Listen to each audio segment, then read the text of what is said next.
Magic Detective, starring the world's greatest magician, Blackstone. He tells you the inside story of the organ murder. And right after the story, Blackstone will explain tricks that you yourself can perform. Reveal the guarded secrets of the world's greatest living magician.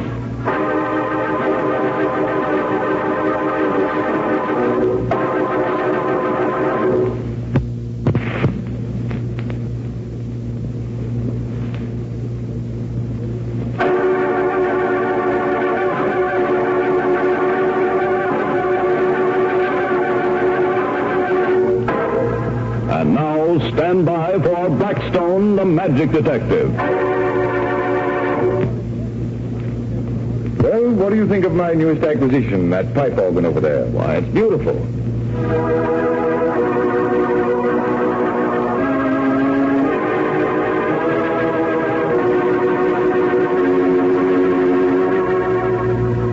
Gee, I didn't know you played the organ, Blackstone. Oh, he can do anything, that guy. Well, that really is a beautiful instrument. But what's it doing in a magic studio? You know, everything in this room has something to do with magic, and somehow the organ seems out of place. Well, the organ isn't magical, really, but there was a time when some people thought it was. What do you mean? Sounds like a story. It is. Quite a story. Tell him about it. Well, Helen Trask was a friend of Rhoda's, and when her husband was shot, she asked me if there was anything I could do. You've got to help me, Mr. Blackstone. You've got to. Helen, dear, don't get so upset. Of course, Mr. Blackstone will help you. That's why he's here. Tell me exactly what happened, Mrs. Trask, on the day your husband was murdered. I was sitting right here in this room, waiting for Wesley. He had called and said he wanted to speak to me about something very important. The door opened, and I heard him say, That will be all, Annie. I want to speak to Mrs. Trask alone. "Very good, sir." What is it, Wesley? You said you wanted to speak to me? Helen, I want those securities of your father's. I need them. You mean... Unless I can raise $50,000 by tomorrow, Trask and Company will go under. Go under? Why, that's impossible. Will you give me those securities? Why, I'll have to know more about it, of course, but what happened, Wesley? I thought that companies like yours were booming in wartime. You don't need to know anything, Helen. I want those securities. Wesley, you haven't done anything dishonest again, have you? I mean, Trask and Company's always been secure, except for that one time years ago. You haven't been gambling with company funds again. I want those securities, Helen. I won't stand here arguing about them. I'll give you those securities if and when I decide it's the right thing to do, and not before. Now listen, Helen. If you hold out on me now, you go down with me. I'll see that your name is blackened along with mine. I tell you, I won't be threatened. I'll kill you first. I shouldn't have lost my temper. I can see that now. But the money he was asking for was the last I had. Once before, I gave him enough to save him and his company. He never was honest. It wasn't in him. And yet, this time You wanted to make sure that this would be the last time. I had to make sure. If I gave him the securities, I'd have nothing else. Nothing left of my own. Oh, I wouldn't have cared if I thought that this would have been the end. But I wasn't sure. I couldn't be. What happened next? When I left Wesley, I'd gone into that little room over there. I was walking up and down, trying to make up my mind, when I heard him go over to the organ.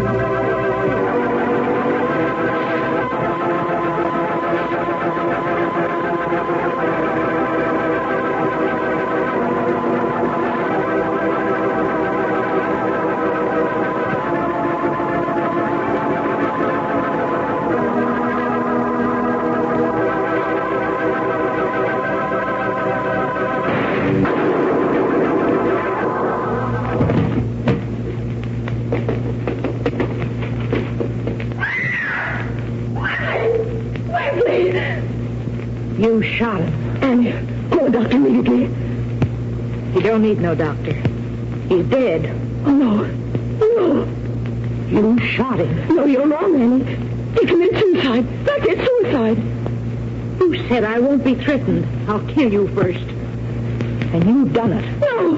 No, Annie, I didn't do it. No.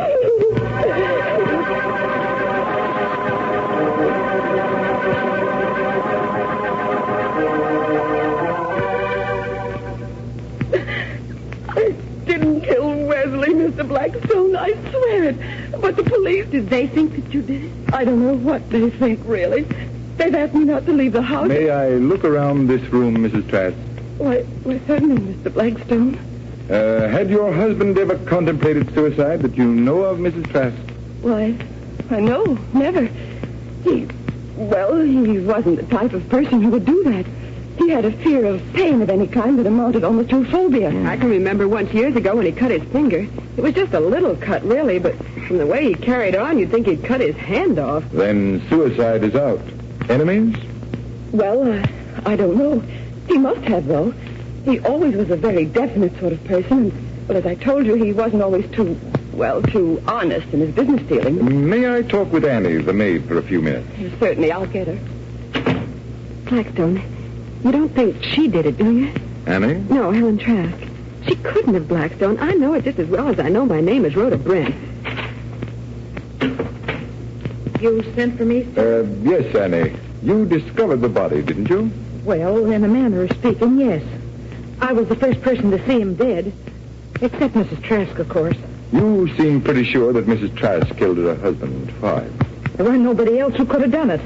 Nobody came here all day except the guy to tune the organ. Did you know the tuner? Had he been here before? No, sir.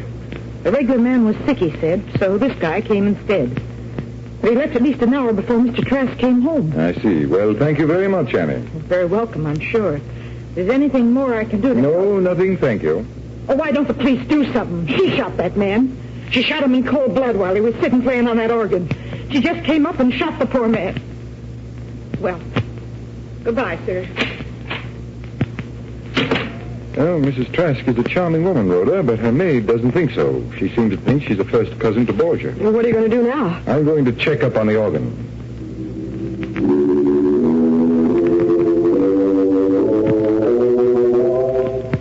There's some connection here, Rhoda. Somehow this instrument's connected with the murder of Wesley Trask. But how, Blackstone? How could it be?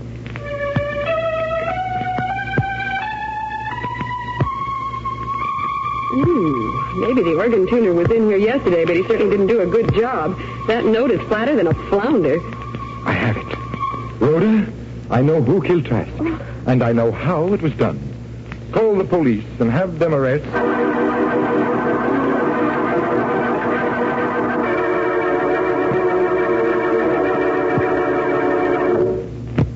But who was it? Annie? Mrs. Trask? Guess again. Oh, there's no one else who could have done it. Wait. You got it? I think so. The organ tuner. Right. But how did you know, and how did he do it? Annie said he'd left. He did, but he left an instrument of death behind. A gun hidden inside of one of the pipes of the organ.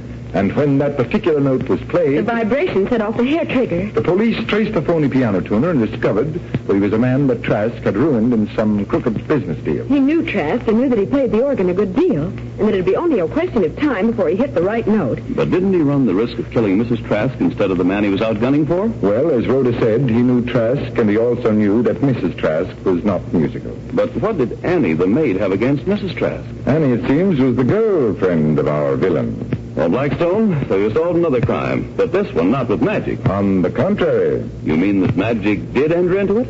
All magicians have to have very sensitive ears because so many of their tricks depend on sound. If Rhoda and I hadn't learned to pick up the accurate pitch of a scale, I never would have found the gun, or even noticed that the organ was not in tune. And so there was another case solved, thanks to magic.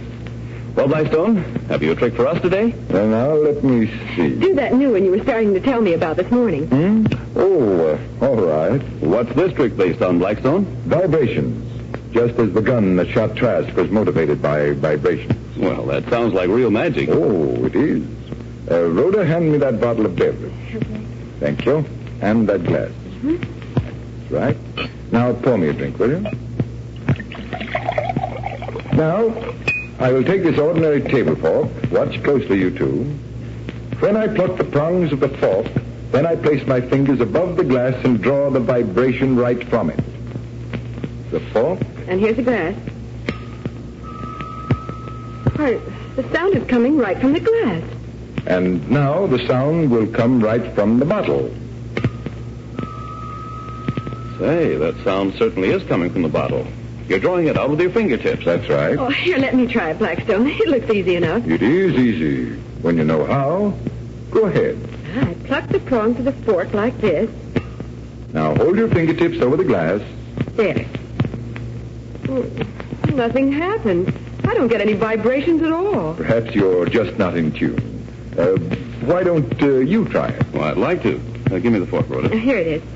Well, I pluck the prongs and hold my fingers over the glass.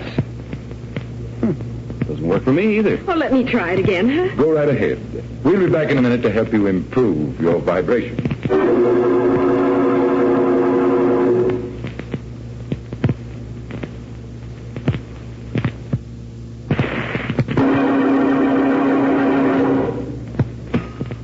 Oh, Blackstone, it still doesn't work. Oh, yes, it does.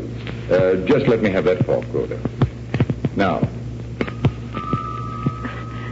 But how? I did just what you're doing, but I didn't get any sound at all. keep watching my left hand, Rhoda, the one that holds the fork. Oh, I see now. You're pressing the end of the fork against the table. Yes, and that's what produces a singing sound. See? Now the fork handle against the table. But I would have sworn it came from the glass. Yeah, and one time I heard it come from the beverage bottle. Well, that's because your ears deceived you. Guessing the direction of sound is almost impossible. And there's something else that fools you. First you see me pluck the fork, and then my hand goes over to the glass. That's when I set the fork handle on the table. So what our eyes think they see, our ears believe what they hear. That's exactly it, Rhoda. And that's real magic. I hope you enjoyed that trick, ladies and gentlemen. And now, until next time, this is Blackstone wishing you good magic and goodbye.